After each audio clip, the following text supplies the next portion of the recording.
Eu lembro, Lucas, que na live da derrota para o Bahia, né, que foi um jogo no sábado à noite e no domingo, ao final do domingo, o Roberto Fernandes já estava na live do Timbucast, né, antes mesmo do Náutico anunciá-lo. Eu comentava aqui a respeito da escolha, que já era iminente, né? A gente sabia que seria o nome, já estava sendo clamado desde a demissão de Conceição, e o Náutico não encontrava no mercado uma alternativa. Acabou sendo o Roberto depois de alguns dias ali de mapeamento e de constantes insucessos. E a minha opinião ali foi, essa é uma decisão que para mim está clara, mostra o foco no estadual. E desde janeiro, né? A gente falava aqui também.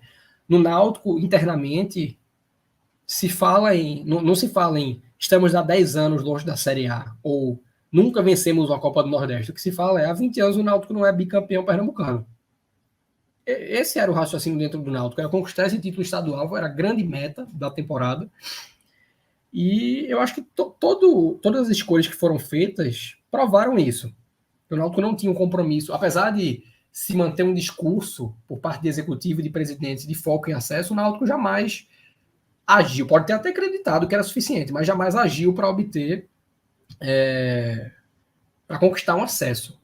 Por falta de elenco, um elenco muito mal montado, tendo como fundamento a recuperação de vários atletas que não tinham desempenho há alguns anos. Robinho, última performance, o último bom ano de temporada foi 2018, foi vendido em 2019, mas pelo que fez em 2018. Evandro, 2015, Leandro Carvalho, talvez 2018, Eduardo Teixeira, muitos jogadores que não tinham rendimento. Eu não estou falando aqui de nome consolidado, pelo contrário, estou falando de nomes coerentes com os desafios do clube na temporada. Vem a escolha por Roberto, que aí eu retorno. Meu raciocínio ali foi: eu acho que é um nome para conquistar o estadual e um nome para manter o patamar de Série B, que existe hoje, que é briga contra a queda. Não vejo o Náutico saindo desse patamar na escolha do treinador. Roberto conseguiu ali. Ele até começou na linha contrária, ele perde a estreia, que é o jogo de ida da final do estadual para o Retrô, e vence os 2 primeiros jogos da Série B. 2-0 no Operário, 2-1 no CRB, o 2-1 no CRB jogando com um time misto.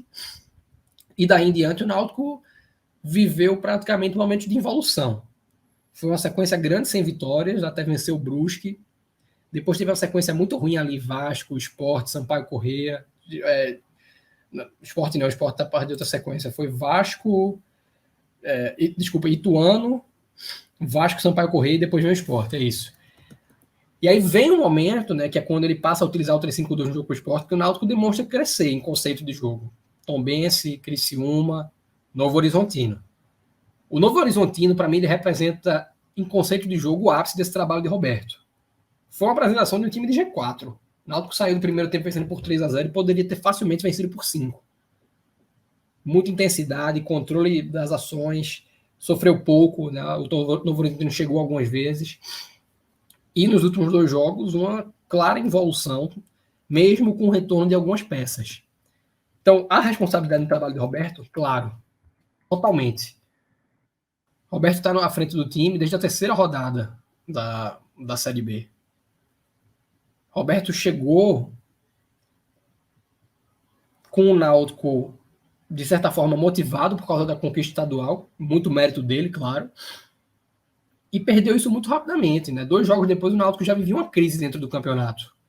Agora, eu acho que houve um momento de fazer essa troca, era ali, talvez na derrota com o Sampaio Corrêa. O Náutico optou por não fazer quando havia um leque de opções no mercado, Humberto Louser, o próprio Marcelo Cabo, e o Náutico não aproveitou. E manteve Roberto por algumas rodadas. De lá para cá o Náutico só venceu um jogo. E vai fazer a troca, porque eu acho que a gente pode até falar de um cenário de manutenção, mas eu confio que o Náutico vai fazer a troca.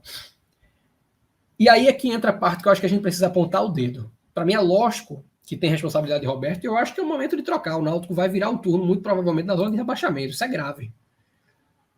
Mas a gente não está falando aqui, Lucas, de uma coisa inédita. O Náutico brigar contra a queda. Nos 3 anos, né, que Diógenes esteve à frente do futebol do Náutico, 2017 eu não conto porque Diógenes já entrou com o Náutico praticamente rebaixado. Diógenes assumiu o Náutico ali. Rebaixado já, eu acho. Acho que já rebaixado, não? Não Não era nem praticamente, posse, eu acho que já estava consumado, não? Eles tomaram posse ainda, vamos dizer, com o campeonato tendo muito tempo à frente, acho que foi em meados de julho. Porém, com o Náutico tendo. O Náutico demorou 11 jogos para vencer a partida na Série B. Em 11 rodadas, o Náutico tinha 2 pontos. Então era uma cenário muito irreversível. Mas aí, contando de 2020 para cá, né? Porque o Náutico sai da Série C em 2019, o Náutico brigou fortemente contra a queda em 2020, desculpa. Foi aquela reação do time de Hélio. Em 2021, não brigou, até por causa do começo do campeonato que fez. Mas o Náutico viveu 2 aproveitamentos de lanterna naquele ano. O Náutico perdeu 5 partidas seguidas, veio a vencer o CSA, né, para quebrar essa rotina, essa sequência, e depois passou mais 6 jogos sem vencer. Foram 2 empates e 4 derrotas. Então o Náutico já teve aproveitamento de rebaixado nos 3 anos de Diógenes Braga à frente do Náutico. E esse ano talvez seja o mais grave, porque em 2020 ninguém falava, o Náutico não era um candidato ao acesso quando voltou, longe disso. Mas também não era um time para brigar contra a queda. Mas esse ano não. A gente falava aqui no início do ano, olha, o mercado que o Náutico fez e depois todas as correções que foram feitas para trazer um Amarildo, né, para ser o camisa 9. Eu não preciso de exemplo de nenhum outro exemplo. A gente apontava no início da Série B, olha, não mudou nada. O Náutico continua sendo um forte candidato ao descenso. E aí por isso que eu falei, na hora de escolher um treinador, para mim é o momento de você trazer um nome que você diga na lata que vai mudar o patamar do Náutico. Agora, e aí eu vou trabalhar com um em si muito grande aqui, tá, Lucas? Vamos dizer que o Náutico tivesse escolhido qualquer outro treinador, ou o próprio Roberto, né? Roberto ou qualquer outro. Se o treinador que tivesse vindo perdesse o estadual, mas hoje tivesse em 10º lugar na Série B, e o Náutico perdesse esse jogo como perdeu hoje, mas tivesse em 10º lugar, esse treinador seria demitido do mesmo jeito. Sabe por quê? Por causa da expectativa totalmente descabida que essa diretoria tinha de achar que o Náutico ia brigar por um acesso. Então, um treinador que tivesse deixado hoje o Náutico em 18º lugar, ele estaria sendo demitido por criar expectativas. Somente por isso. Mas o Náutico, até então, lógico que hoje no papel o Náutico tem um elenco bem mais robusto. Souza, Jobson, Jonathan Jesus chegou agora, Thiago Enes, que deve poder jogar a partir de quarta-feira. Mas isso, assim, foi uma coisa que aconteceu no desespero. Tal como no ano passado, que o Náutico escolheu não contratar quando era líder da Série B e só precisava manter uma mínima estabilidade para subir. E quando tudo já estava perdido, o Náutico traz Matheus Jesus, o Náutico traz Anderson de volta, o Náutico traz sempre Murídio, Jacob Murídio, o ponta, Jailson. O Náutico trouxe um pacote de reforços para o acesso, quando o acesso já era inviável, quando o Náutico já estava fora do G4, depois de uma sequência de, acho que 1 vitória em 12 jogos. Esses reforços, não necessariamente esses mesmos jogadores, mas o nível de reforço que o Náutico trouxe agora deveria ter chegado quando acabou o Campeonato Pernambucano. Para que o Náutico pudesse hoje estar muito seguro. E agora vai para um turno em que o Náutico tem menos jogos em casa para fazer do que em relação aos jogos fora. E ainda assim, o Náutico não tem nenhuma segurança como mandante. O Náutico é um time praticamente inofensivo. Venceu 2 jogos nos aflitos nessa campanha de Série B. Operário e Novo Horizontino. O restante perdeu ou empatou. Perdeu no Arruda também, então o Náutico não é um mandante confiável. E isso não é por causa de Roberto Fernandes apenas. Isso é por conta de todo um trabalho de montagem de elenco. Tanto é que é a primeira temporada de Edno, da gestão Edno, que o Náutico vai ter mais de 3 treinadores no ano. É a primeira vez. O Náutico perdeu por completo o controle do trabalho e eu acho que mudanças de treinador, elas são parte da nossa cultura. Não são, muitas vezes elas não são a decisão correta a se tomar, mas são parte da cultura. Agora, como é que Ari Barros não é questionado com esse trabalho de pouquíssimo assertivo de contratações? Onde as contratações que chegaram para resolver são jogadores que qualquer torcedor do Náutico teria condição de fazer. Vitor Ferraz, ex-atleta da base do Náutico. Não, e mais do que ex-atleta da base do Náutico, um atleta de renome nacional, né? Destaque em Santos. Aí, Thiago Enes, jogou aqui há 4 anos. Souza. O Souza é um cara que sabe que vai voltar para o Náutico mais cedo ou mais tarde, desde o dia que saiu. Jobson. O Náutico não fez nenhuma contratação, Lucas, para você olhar e dizer, porra, realmente foram atrás. Né? O atacante agora, né? Chegou o atacante. Leva agora o atacante, que, enfim, também não é nessa conta de que ele achou o cara. É um cara conhecido já, passou pelo Corinthians recentemente. Né? E os jogadores que você consegue citar para dizer que são acertos da diretoria na hora de contratação, Wagner Leonardo, e é isso aí, todo mundo diz que é mérito do próprio Ari Barros, mas não pode morrer apegado a isso. Não pode. E o Lucas Perry, que aí eu já escuto que foi um jogador oferecido, que o Náutico fez a composição com o São Paulo e trouxe. Claro que é um acerto no fim das contas, não tô dizendo que não é um acerto só porque não foi o executivo, mas um aproveitamento de mercado muito baixo e uma tomada de decisões muito parca, sempre pensando em contornar a próxima crise. Se a gente perder o Pernambucano, então vou trazer Roberto Fernandes. Não era o momento de priorizar estadual. O Náutico tinha uma Série B em que o rebaixamento, repito, era o cenário mais provável. E o Náutico escolheu perder todo um turno, no fim das contas. Porque se trouxe Roberto, era baseado no histórico de Série B recente de Roberto. Roberto é um treinador que completou, acho que foi uma Série B completa pela América do Natal, e a outra, eu estou tratando aqui praticamente como se o Roberto tivesse começado a Série B no Náutico, tá? Porque ele perdeu 2 rodadas, então para mim começou o campeonato, a bem dizer. E nessas condições, né, a exceção das vezes em que Roberto escolheu sair, porque quando o Náutico contratou ele, por exemplo, a primeira vez, ele estava bem no Brasiliense e o Náutico tirou ele da Série B. Mas às vezes que Roberto ficou à frente, né, de uma equipe, ele só teve longevidade maior do que um turno quando completou a Série B pelo América do Natal, lá em 2012, e no Figueirense que ele cai, acho que na primeira rodada do segundo turno. Então não tem um histórico longevo, seja qual for o motivo. Porque no caso desse Figueirense, por exemplo, ele deixou na metade de cima da tabela. Mas está de acordo com a periodicidade de Roberto. É um dado histórico. Então, para mim, faltou essa coerência, né, de entender o que você tinha em mãos. E aí, e esse é meu último ponto, para mais uma vez passar a palavra a Vitor, faltou o Náutico ter um mínimo de cuidado com o que tinha em mãos. Porque hoje, eu não estava no jogo de hoje, então eu não tenho tanta propriedade, mas eu fui em alguns jogos na Série B e em 2 jogos do estadual, em todos eu tive a mesma impressão. O gramado do Náutico é um inimigo, a forma do time jogar hoje. Na verdade, é um inimigo em qualquer forma de jogo. É um gramado que está mal cuidado, é um gramado que fomenta lesões, e o Náutico tem perdido aí vários jogadores de maneira até brusca, lesões graves, e se a gente, mesmo desconsiderando isso, eu acho que o Náutico mais bem treinado vai ter dificuldade de jogar nos aflitos. Então, venho batendo na tecla aqui desde o início, desde a semifinal do estadual. É para levar para a arena. Não dá mais para o Náutico estar jogando nos aflitos, porque é um risco aos seus atletas e o Náutico não pode mais se dar o luxo de estar perdendo um jogador. E mesmo os atletas em campo, né, os atletas na sua melhor condição, têm dificuldade de ter performance lá dentro. Perfeito, Rodolfo. Vitor, a gente tem um cenário hoje que está muito claro, né? Assim, de pouca evolução do Náutico, quase nenhuma evolução nessa Série B. O Náutico consegue ali, dos pontos que tem são de desempenhos esporádicos, de futebol mesmo. E uma pressão gigantesca hoje, partindo da torcida. Se você fizer uma enquete, vai dar maioria absoluta aí, pedindo a saída de Roberto. Inclusive, o pessoal do Timbucast, Renato e Atos, disseram que a demissão está consumada. É só questão aí de ajuste para um anúncio que deve ser feito na segunda-feira. Então, essa e são 2 aí personagens que vivem o Náutico e que têm uma assertividade muito grande de informações, tanto o Renato quanto o Atos, e trouxeram essa informação de que a tendência não, de que Roberto está fora, a questão é só do ajuste do anúncio aí, Vitor. Então, assim, mais a diretoria vai tentar fazer mais essa curva aí para tentar o resgate, né? Agora de não ser esse campeonato, de até o final, brigando contra o rebaixamento, até a última, penúltima rodada, aquele sufoco angustiante, né? Pois é, Lucas. Eu acho que a gente pode falar um pouquinho sobre números. O Náutico tem 1 vitória nos últimos 8 jogos. O Náutico tem 2 vitórias nos últimos 14 jogos.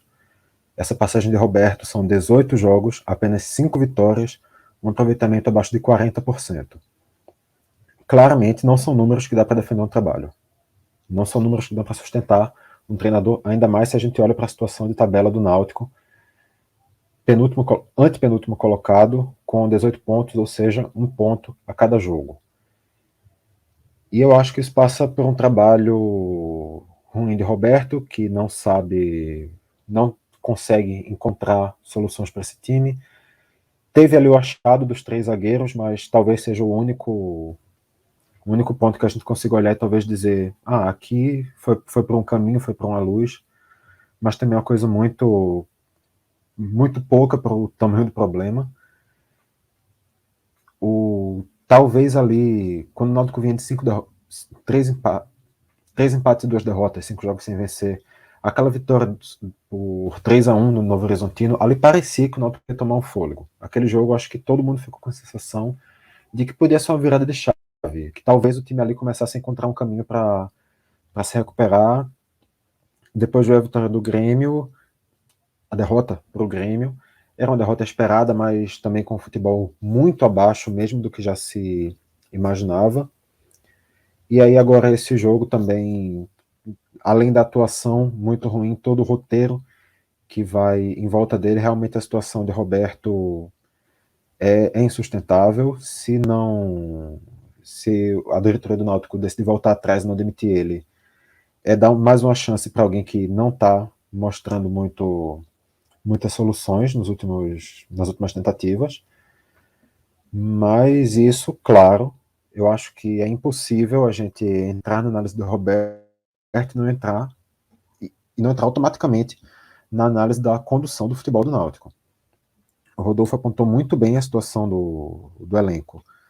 O Náutico tem um elenco pobre, um elenco carente, que tem carências que são apontadas desde, não sei, fevereiro ou março do ano passado e que desde então não foram solucionadas. O Náutico vem com problemas contínuos, o Náutico vê os seus problemas, todo mundo vê os problemas do Náutico e apenas o Náutico não admite os problemas que tem. Me parece muito teimosia. O Náutico, essa gestão do Náutico, ou pelo menos a condução de futebol dela, me parece muito teimosia. Me parece muito querer provar que aquilo do jeito que está sendo feito vai dar certo e é só uma questão de paciência, que continua esperando que uma hora vai ajeitar, confia na gente que vai dar certo, a gente vai conseguir virar, e vai deixando, empurrando com a barriga até a situação ficar insustentável. E também quando a gente olha para os perfis de contratação do Náutico, Rodolfo citou que são nomes, que são contratações que já eram, talvez, que estavam ali, iminentes, pulando na cara do Náutico. O Náutico só fez abraçar o que já era óbvio, mas cabe aqui trazer um pouquinho do que Clauber fez uma matéria há menos de um mês, quando o Náutico recontratou Thiago Enes. O título da matéria é Náutico chega a 18 repatriados nos últimos 5 anos com volta de Thiago Enes. Desde então, nesse um mês, o Náutico já acertou com Souza, já acertou com Jobson, e agora ontem ainda chegou o William Gaúcho para o time de aspirantes, que pelo visto nem para compor o Sub-23 o Náutico está tendo muita criatividade também. Inclusive, até um comentário aqui que foi o próprio Clauber que fez, é um pouco curioso contratar o William Gaúcho para um campeonato que só tem mais 3 jogos e que o Náutico já está basicamente eliminado. Fica aí um pouquinho também dessa dúvida do porquê. Vai ser utilizado no principal, né? Enfim, vai chegar, vai ali pro aspirante, mas vai acabar, vai treinar até o final do ano no principal e vai ter chance. Né? É o que tudo indica. E não tem nível, tá? Não tem nível de... Não, tá longe de ser um jogador de Série B, William. Longe, bem longe. Ele vai na cota daquilo que eu digo, né? Que o jogador da base do Náutico que sai, seja pela porta da frente e pelos fundos, né? A porta da frente, os que são vendidos, a porta dos fundos, os que simplesmente são deixados, ele sabe que, independente do que acontecer na carreira dele, ele sempre vai ter o lugar de volta para casa. Sempre vai ter. O Náutico criou essa cultura de estar não repatriando, porque ele não chegou a sair do país, mas de estar trazendo de volta os jogadores de sua formato na casa, independente do que eles estejam vivendo. E aí o cara pode ter mercado ou não. Robinho não jogava uma Série B por qualquer clube que não fosse o Náutico. Qualquer clube. Nunca jogou uma Série B propriamente dita, né? Já subiu ali com o Goiás em 2018, chegando na reta final, mas Robinho nunca foi um jogador de Série B. Mas o Náutico trouxe nesse mercado de aposta e recuperação. E se fosse 1, 2 nomes, a gente não estaria falando disso, mas todo o mercado do Náutico foi pautado dessa forma. E agora, né, em julho, com o clube consolidado na briga contra a queda, o Náutico resolveu apostar em nomes mais seguros, talvez tarde demais. Aí só o tempo dirá. E não é de hoje, né? O próprio, quando a gente lembra, olha para a lateral esquerda, a gente teve 2 anos atrás o Kevin chegando num cenário muito parecido, um jogador que vinha sem mercado nenhum, estava, salvo engano, no Resende, vindo de um nível muito abaixo. Até ajudou o Náutico ali, foi um jogador útil, talvez dê para considerar assim, mas também uma contratação muito justificada. E agora, novamente olhando para a lateral esquerda, o Thiago Enes, que eu acho que também ninguém entendeu a contratação. Isso é impressionante. Eu nunca tinha visto um negócio desse assim. De tanto jogador que já passou e o time ir buscar de novo. Mais de 20 agora, né? Eram 18 com o Thiago Enes. 18, com esses 3 agora já vai para 21. Alguns ok, né? Assim, Souza, é óbvio que a gente não vai contestar Souza, né? Mas, assim, se você for olhar o combo, é impressionante. Realmente, o cara olha assim e se você for contar essa história, é difícil de acreditar, né? Não, o time, tantos anos aí, na mesma diretoria, foi buscar 20 jogadores que já passaram e assim, poucos deles deixaram saudade, né? Qual saudade que Kevin, que foi citado agora, deixou no Náutico? Foi campeão ali titular, mas era um jogador muito meia-boca, criticado, inclusive, era porque só tinha ele, jogava ele, entre outros. O próprio Thiago Enes não fez nada demais, ainda teve problema com o elenco depois, né? Teve uma questão, acho que quando ele estava no Confiança, né, Rodolfo? Que teve uma briga com os jogadores, ele enfim, voltou, falou que o time ia ele cair. se apresentou pedindo desculpa, né? Isso, vê que negócio, né? O cara já chegou com uma agenda negativa gigantesca, né? Mas é isso. Eu não sei se é falta de criatividade, não sei se é falta de análise de mercado, não sei se é falta de planejamento, se é sobreconfiança, não sei qual é o problema, só sei que o problema existe. E se continuar assim, realmente a condição do futebol do Náutico não tem para onde mudar com esse mesmo pensamento de que tá tudo certo do jeito que tá e que olhando para o passado vai dar tudo certo também. Verdade, perfeito. Aí, Rodolfo, só para a gente... Também, só para acrescentar, só para amarrar, se a gente olhar também para a questão do treinador, talvez o próprio Roberto Fernandes já entre nessa mesma escala também de treinador que voltou só pela memória, né? Exatamente. Ele veio obviamente pensando no pernambucano, mas é totalmente efetiva a questão da volta de Roberto Fernandes também. Verdade. Aí, Rodolfo, só para a gente fechar aqui, com essa saída iminente de Roberto, o que é que você considera aí um perfil ideal para o Náutico, de nomes que você sabe que estão disponíveis no mercado? É improvável que o Náutico vá tirar alguém que esteja empregado, então a tendência é uma análise de mercado do que se tem disponível. O que é que você queria te ouvir o que é que você acha de perfil para o Náutico e dos nomes que estão disponíveis, quem se encaixa aí? Essa alternativa, Lucas, de ir ao mercado captar alguém que está empregado, realmente é muito real. A não ser que o Náutico fosse uma Série D buscar um treinador, mas em 2018, lá, o Náutico e o Botafogo da Paraíba, ambos na Série C, o Náutico tentou tirar o Leston do Botafogo, não conseguiu. No ano passado tentou tirar o Felipe Conceição do Remo, quando ele estava antes dele vir, antes dessa contratação agora, também não conseguiu. E realmente vai de acordo com a história do time, né? Não é um clube acostumado a pagar multas. E aí, o nome na boca, né, já tem pelo menos uma semana disso, é o de Guto Ferreira, do torcedor, né? É o nome certo, chega para...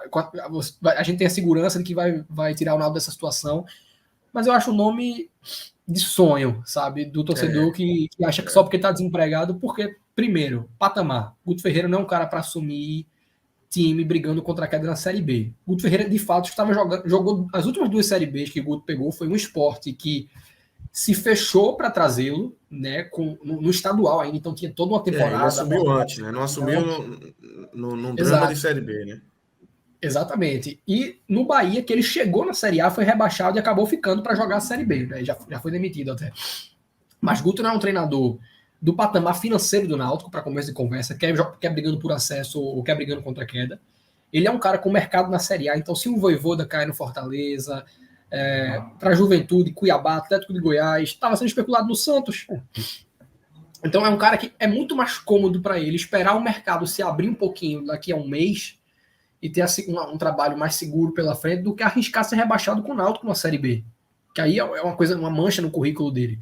Então eu não vejo o Guto Ferreira vindo para o Náutico. Talvez o Náutico até tenha um intento de ir atrás, costurar um acordo. As alternativas que eu vejo também, elas são totalmente dissociadas, sabe? Quando o pessoal traz a linha de argumentos, bota um contrato de 2 anos para ele. Eu não acho que o Náutico bota. Em segundo lugar, ele tem que ser doido se ele assinar esse contrato, porque Dalpozo, que tinha um contrato de 2 anos, saiu sendo rebaixado para o técnico sub-23. Hélio dos Anjos, tendo feito o que fez no Náutico, também foi demitido e voltou para o Náutico, já tendo acionado um processo por causa da quebra de contrato sem pagamento de multa. Então o Náutico faz contrato longo com o treinador na base do delírio, porque um técnico não começa terminando no Náutico há quase 20 anos, o último foi Zé Teodoro em 2004, e mesmo os que chegam com um título conquistado, Dalpozo, Hélio dos Anjos, não tem longevidade, é um ambiente político instável, é uma gestão de vestiário muito ruim, o histórico do Náutico recente é de briga contra a queda, então eu não vejo o Guto Ferreira vindo e não acho que mesmo que o Náutico vá atrás, ele vá ter essa consideração. E aí, partindo para a realidade, né, do que tem disponível, como eu falei, é um momento de muita escassez no mercado. Eu vou direto no nome que eu acho que é o que vai acabar vindo, e que, de certa forma, é um nome que eu acho coerente com o momento do Náutico, que é Eduardo Batista. É um cara que já pegou trabalhos similares, algumas vezes fracassou nesses trabalhos de bombeiro, né, com o Sport lá em 2018, com o Remo no ano passado, foi para um recorte bem pequeno, não estou dizendo que o Remo caiu por conta de Eduardo, mas não vejo assim, eu vejo sinergia com o momento, porque é um cara que tem no mercado aquilo que o Náutico consegue oferecer, projeção. Precisa de projeção, Eduardo. Precisa pegar um trabalho que ele diga, tá vendo essa recuperação aqui? Foi minha. O time estava no Z4 que eu peguei e acabou em 8º na tabela, que é algo que a gente pode dizer que é factível, porque o campeonato ainda está muito embolado. E no fim das contas, quem são os treinadores que deram certo no Náutico nos últimos 20 anos? É o Roberto, que estava no começo de carreira, Muricy Ramalho, que não tinha nenhum nome como treinador, era um ex-atleta de destaque, Zé Teodoro também, que era praticamente o primeiro trabalho dele, e treinadores que tinham já um certo nome, mas vieram, assim, Hélio dos Anjos, quando veio o trabalho anterior, tinha sido numa Série C. Os outros que vieram num patamar mais acima, Marcelo Chamusca, tinha acabado de ter um trabalho ruim no Botafogo na Série B, Gilson Kleina vinha de uma sequência de trabalhos ruins. Então o Náutico não é um time, como eu falei, para chegar no Guto Ferreira, né, botar o cheque na mesa e dizer, vem que eu te banco por um ano. Não é. Vai ser um técnico que precisa de projeção, como foi Felipe Conceição, Roberto Fernandes, que estava sem mercado depois de vários meses desempregado pós-rebaixamento no Santa. Pode não ser Eduardo, pode não ser, mas vai ser um nome nessa linha, um cara que precise de uma vitrine que o Náutico tem condição de dar porque está jogando uma Série B. Vitor, você para fechar aí. Pois é, eu também acho que o nome de Eduardo Batista é o que faz mais sentido, mas o meu medo é só o Náutico continuar com essa linha de querer na afetividade, porque o mercado tem uns nomes bem críticos à disposição. Tem Pintado, tem Gilmar Dalpozo, Gilson Kleina, Silas, Marcelo Chamusca, Felipe Conceição, só gente que passou no Náutico não deixa muita saudade. O risco é só o Náutico acabar achando que o caminho é novamente voltar para o que já deu errado antes.